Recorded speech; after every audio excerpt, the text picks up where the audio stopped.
Hello everyone, and welcome to our ghost story for today. Today I'm going to be reading a story by M.R. James, one of the most famous perhaps of the early 20th century ghost story writers. The tale I'm going to read for you is the one that always gets me. I don't know what it is about it, but it just creeps me out, something terrible. And that's the Mezzotint. So without further ado, I'm just going to start reading. I hope you enjoy and find it just as creepy as me. Some time ago, I believe I had the pleasure of telling you the story of an adventure which happened to a friend of mine by the name of Denniston during his pursuit of objects of art for the museum at Cambridge. He did not publish his experiences very widely upon his return to England, but they could not fail to become known to a good many of his friends, and among others to the gentleman who at that time presided over an art museum at another university. It was to be expected that the story should make a considerable impression on the mind of a man whose vocation lay in lines similar to Denniston's, and that he should be eager to catch at any explanation of the matter which tended to make it seem improbable that he should ever be called upon to deal with so agitating an emergency. It was indeed somewhat consoling to him to reflect that he was not expected to acquire ancient manuscripts for his institution. That was the business of the Shelburnian Library. The authorities of that might, if they pleased, ransack obscure corners of the continent for such matters. He was glad to be obliged at the moment to confine his attention to enlarging the already unsurpassed collection of English topographical drawings and engravings possessed by his museum. Yet, as it turned out, even a department so homely and familiar as this may have its dark corners. And to one of these Mr. Williams was unexpectedly introduced. Those who have taken even the most limited interest in the acquisition of topographical pictures are aware that there is one London dealer whose aid is indispensable to their researches. Mr. J. W. Britnell publishes at short intervals very admirable catalogues of a large and constantly changing stock of engravings, plans, and old sketches of mansions, churches, and towns in England and Wales. These catalogues were, of course, the ABC of his subjects to Mr. Williams, but as his museum already contained an enormous accumulation of topographical pictures, he was a regular rather than a copious buyer, and he rather looked to Mr. Brimnell to fill up gaps in the rank and file of his collection than to supply him with rarities. Now, in February of last year, there appeared upon Mr. Williams' desk at the museum a catalogue from Mr. Britnell's emporium, and accompanying it was a typewritten communication from the dealer himself. The letter ran as follows. Dear Sir, we beg to call your attention to number 978 in our accompanying catalogue, which we shall be glad to send on approval. Yours faithfully, J. W. Britnell. To turn to number 978 in the accompanying catalogue was with Mr. Williams, as he observed to himself, the work of a moment, and in the place indicated he found the following entry. 978. Unknown. Interesting Mezzotint. View of a manor house, early part of the century. 15 by 10 inches. Black frame. £2, 2s. It was not specially exciting, and the price seemed high.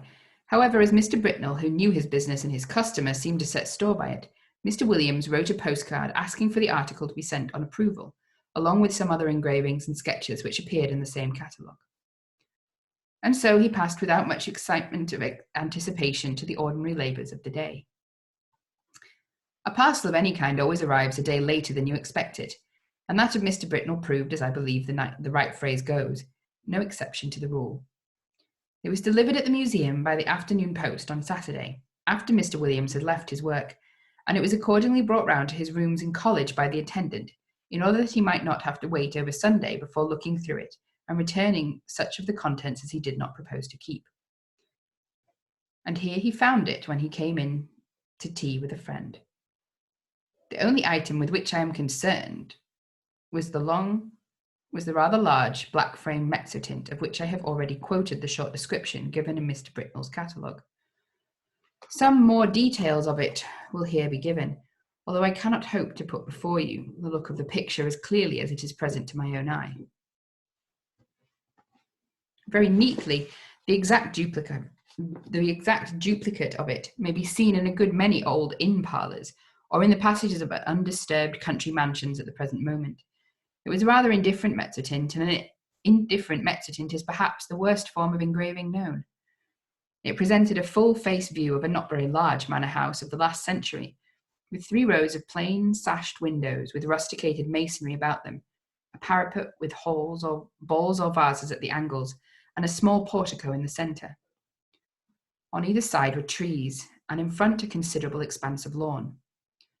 The legend AWF sculpts it was engraved on the narrow margin, and there was no further inscription. The whole thing gave the impression that it was the work of an amateur. What in the world Mr. Britnell could mean by affixing the price of £2 and 2 shillings to such an object was more than Mr. Williams could imagine. He turned it over with a good deal of contempt. Upon the back was a paper label, the left-hand half of which had been torn off. All that remained were the ends of 2 lines of writing. The first had the letters Ingley Hall, the second Sex, SSEX. It would perhaps be just worthwhile to identify the place represented, which he could easily do with the help of a gazetteer, and then he would send it back to Mr. Britnell with some remarks reflecting upon the judgment of that gentleman. He lighted the candles, for it was now dark, made the tea, and supplied the friend with whom he had been playing golf, for I believe the authorities of the university I write of indulge in that pursuit by way of relaxation.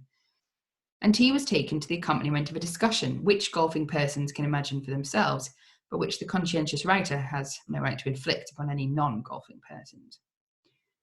The conclusion arrived at was that certain strokes might have been better, and that in certain emergencies neither player had experienced that amount of luck which a human being has a right to expect. It was now that the friend, let us call him Professor Binks, took up the framed engraving and said, "What's this place, William?"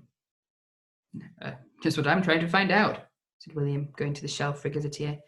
"Look at the back. Somethingly Hall, either in Sussex or Essex. Half the name's gone, you see. You don't happen to know it, I suppose." "It's from that man Britnell, I suppose, isn't it?" said Binks. Is it for the museum?" "Well, I think I should buy it if the price was 5 shillings, said Williams, but for some unearthly reason he wants 2 guineas for it. I can't conceive why. It's a wretched engraving, and those aren't even any figures to give it life. There aren't even any figures to give it life." It's not worth 2 guineas, I should think, said Binks, but I don't think it's so badly done. The moonlight seems rather good to me, and I should have thought there were figures, or at least a figure, just on the edge in front. "Let's look," said Williams. "Well, it's true, the light is rather cleverly given. Where's your figure?" "Oh, yes, just the head and the very front of the picture." And indeed there was. Hardly more than a black blot on the extreme edge of the engraving, the head of a man or woman, a good deal muffled up, the back turned to the spectator and looking towards the house. Williams had not noticed it before. "Still," he thought, "though it's a cleverer thing than I thought, I can't spend 2 guineas of museum money on a picture of a place I don't know." Professor Binks had his work to do and soon went, and very nearly up to Hall time, Williams was engaged in a vain attempt to identify the subject of his picture. If the bell before that had only been left, it would have been easy enough, he thought. But as it is, the name may be anything from Gestingley to Langley. There are many more names ending like this than I thought. This rotten book has no index of terminations. Hall in Mr. Williams' college was at 7. It need not be dwelt upon, the less so as he met their colleagues who had been playing golf during the afternoon, and words with which we have no concern were freely banded across the table. Merely golfing words, I would hasten to explain. I suppose an hour or more to have been spent in what is called common room after dinner. Later in the evening, some few retired to William's rooms, and I have little doubt that whist was played and tobacco smoked. During a lull in these operations, Williams picked up the Mezzotint from the table without looking at it, and handed it to a person mildly interested in art, telling him where it had come from, and the other particulars which we already know. The gentleman took it carelessly. He looked at it, then said in a tone of some serious interest, "Well, it really is a very good piece of work, Williams. It has quite a feeling of the romantic period. The light is admirably managed, it seems to me, and the figure, it's rather too grotesque, is somehow very impressive." "Yes, isn't it?" said Williams, who was just then busy giving whiskey and soda to others of the company and was unable to come across the room to look at the view again. It was by this time rather late in the evening, and the visitors were on the move. After they went, Williams was obliged to write a letter or two and clear up some odd bits of work. At last, some time past midnight, he was disposed to turn in, and he put out his lamp after lighting his bedroom candle. The picture lay face upwards on the table where the last man who looked at it had put it, and it caught his eye as he turned the lamp down. What he saw made him very nearly drop the candle on the floor, and he declares now that if he had been left in the dark at that moment, he would have had a fit. But as that did not happen, he was able to put down the light on the table and take a good look at the picture. It was indubitable, frankly impossible, no doubt, but absolutely certain. In the middle of the lawn, in front of the unknown house, there was a figure where no figure had been at 5 o'clock that afternoon. It was crawling on all fours towards the house, and it was muffled in a strange black garment with a white cross on the back. I do not know what is the ideal course to pursue in a situation of this kind. I can only tell you what Mr. Williams did. He took the picture by one corner, carried it across the passage to a second set of rooms which he possessed. There he locked it up in a drawer, spotted the doors of both sets of rooms, and retired to bed. But first he wrote out and signed an account of the extraordinary change which the picture had undergone since it had come into his possession. Sleep visited him rather late, but it was consoling to reflect that the behaviour of the picture did not depend upon his own unsupported testimony. Evidently the man who had looked at it the night before had seen something of the same kind as he had. Otherwise he might have been tempted to think that something gravely wrong was happening either to his eyes or his mind. This possibility being, fortunately, precluded, two matters awaited him on the morrow. He must take stock of the picture very carefully and call in a witness for the purpose, and he must make a determined effort to ascertain what house it was that was represented. He would therefore ask his neighbour Nisbet to breakfast with him, and he would subsequently spend a morning over the gazetteer. Nisbet was disengaged and arrived about 9:30. His host was not quite dressed, I'm sorry to say, even at this late hour. During breakfast, nothing was said about the Mezzotint by Williams, save that he had a picture on which he wished for Nisbet's opinion.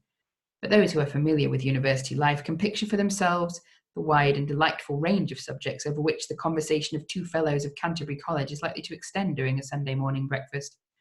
Hardly a topic was left unchallenged, from golf to lawn tennis.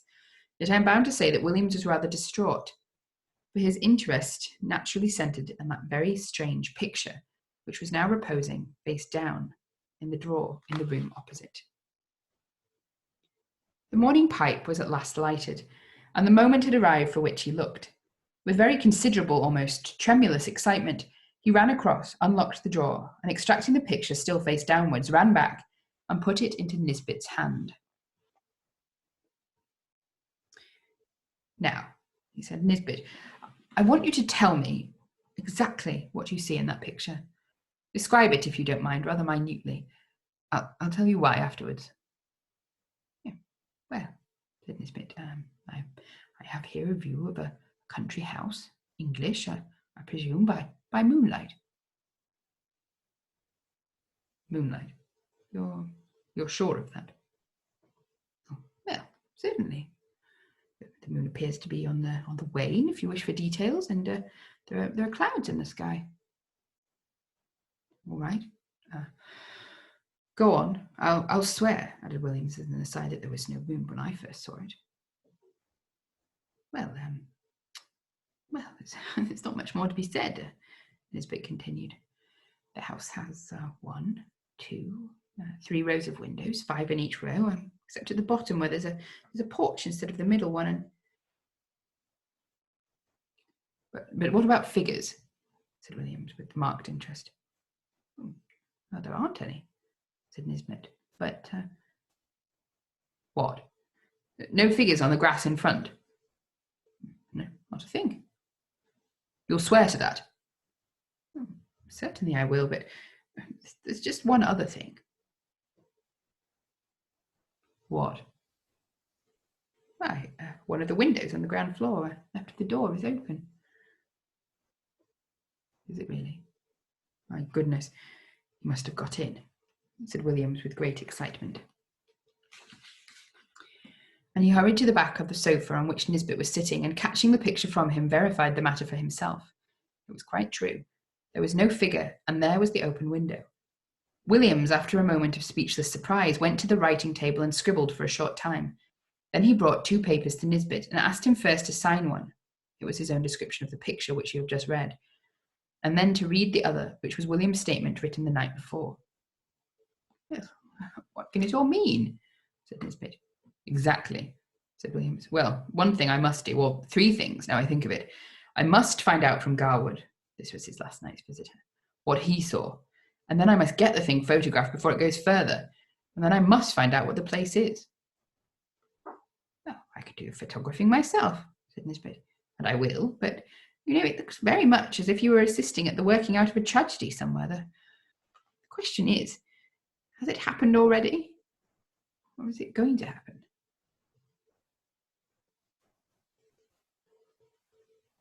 "We must find out what this place is. Yes," he said, looking at the picture again. "I expect you're right. He has got in. And if I don't mistake, there'll be the devil to pay in one of the rooms upstairs." "Well, I'll tell you what," said Williams. "I'll take the picture across to Old Green." That was the senior fellow of the college, who had been bursar for many years. "It's quite likely he'll know it. We have property in Essex and Sussex, and he must have been over the 2 counties a lot in his time." "Yes, quite likely he will," said Nisbet, "but just let me take my photograph first. But look here, I rather think Green isn't up today.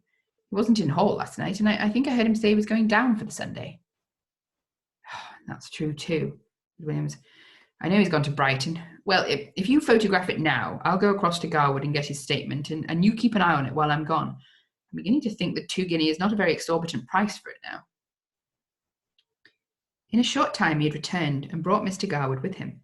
Garwood's statement was to the effect that the figure, when he had seen it, was clear of the edge of the picture, but had not got far across the lawn.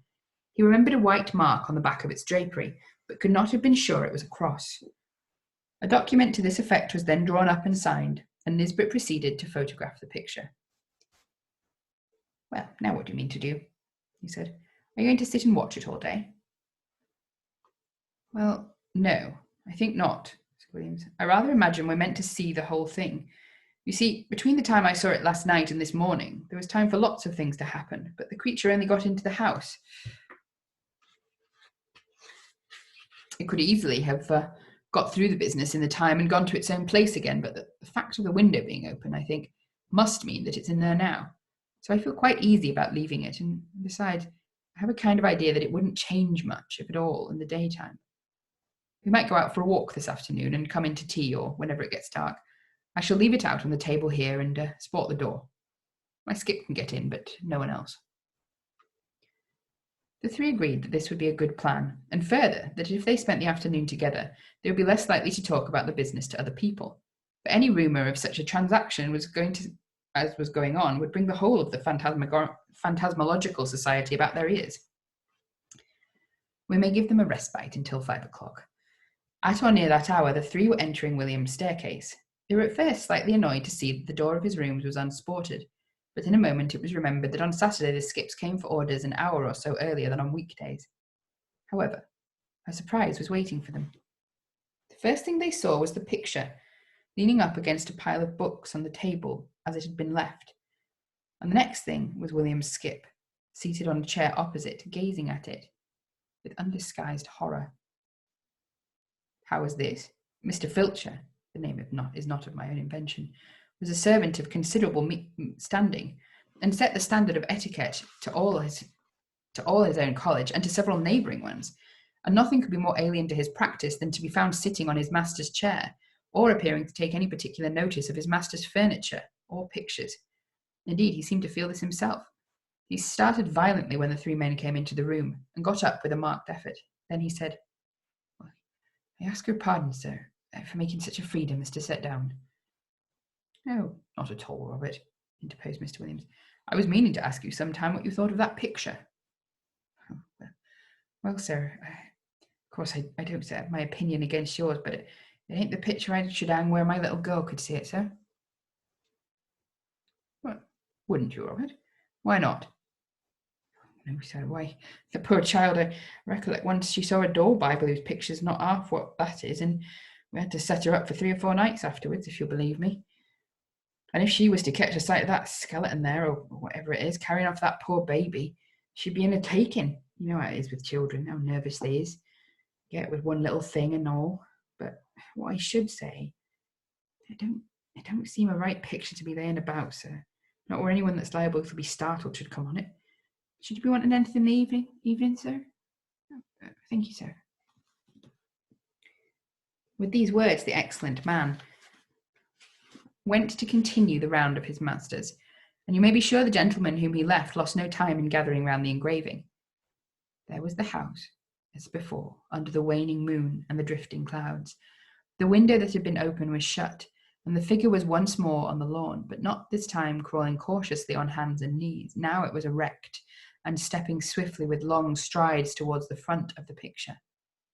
The moon was behind it, and the black drapery hung down over its face, so that only hints of that could be seen, and what was visible made the spectators profoundly thankful they could see no more than the white, dome-like forehead and a few straggling hairs. The head was bent down, and the arms were tightly clasped over an object which could be dimly seen and identified as a child. Whether dead or living, it was not possible to say. The legs of the appearance alone could be plainly discerned, and they were horribly thin. From 5 to 7, the 3 companions sat and watched the picture by turns, but it never changed.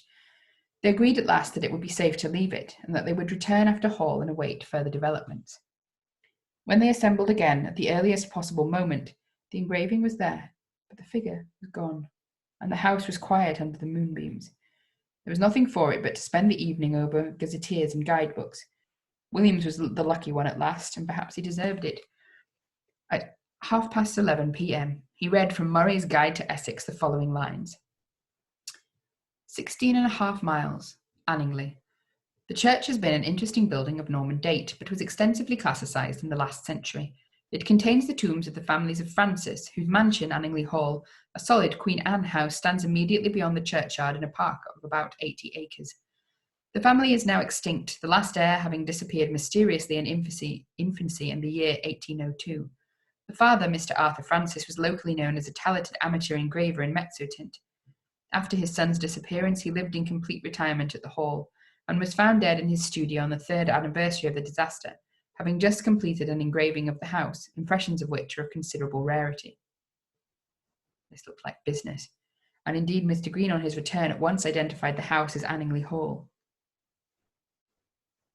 Is there any kind of explanation of the figure, Green? Was the question which Williams naturally asked. Yeah, I don't know, I'm sure, Williams. What used to be said about the place when I first knew it, which was before I came up here, was just this. Old Francis was always very much down on those poaching fellows, and whenever he got the chance, he used to get a man whom he suspected of it turned off the estate, and by degrees he got rid of them all but one. Squires could do a lot of things then that they don't think of now. Well, this man was what you find pretty often in the country, the last remains of a very old family. I believe they were lords of the manor at one time. I recollect just the same thing in my own parish. What, like that man in Tess of the D'Urbervilles? Williams put in. Oh, yes, I dare say. Not a book I've ever read myself, but this fellow could show away a row of tombs in the church that belonged to his ancestors, and all that went to sour him a bit. But Francis, they said, could never get at him. He always kept just on the right side of the law, until one night the keepers found him at it in a wood right at the end of the estate. I could show you the place now. It marched with some land that used to belong to an uncle of mine, and you can imagine there was a row, and this man Gravely, that was the name, to be sure. Gaudy. I thought you should get it. Gaudy. He was unlucky enough, poor chap, to shoot a keeper. Well, that was what Francis wanted, and grand juries, you know what they would have been then. Poor Gaudy was strung up in double quick time. I've shown the place he was buried in on the north side of the church. You know the way in that part of the world. Yeah, anyone that's been hanged or made away with themselves, they bury them that side. Yeah, the idea was that some friend of Gaudy's, not a relation, because he had none, but poor devil, it was the last of his line, kind of spes ultima gentis. Must have planned to get to hold of Francis's boy and put an end to his line too. I don't know, it's rather out of the way thing for an Essex poacher to think of, but, you know, I should say now it looks more as if old Gord had managed the job himself. I hate to think of it. Have some whiskey, Williams. The facts were communicated by Williams to Denniston, and by him to a mixed company of which I was one, and the Sadducean professor of optheology another. I was sorry to say that the latter, when asked what he thought of it, only remarked, "Oh, those Bridgeford people will say anything," a sentiment which met with the reception it deserved. I have only to add that the picture is now in the Ashlian Museum, that it has been treated with a view to discovering whether sympathetic ink has been used in it, without effect, that Mr. Britnell knew nothing of it save that he was sure it was uncommon, and that though carefully watched, it has never been known to change again.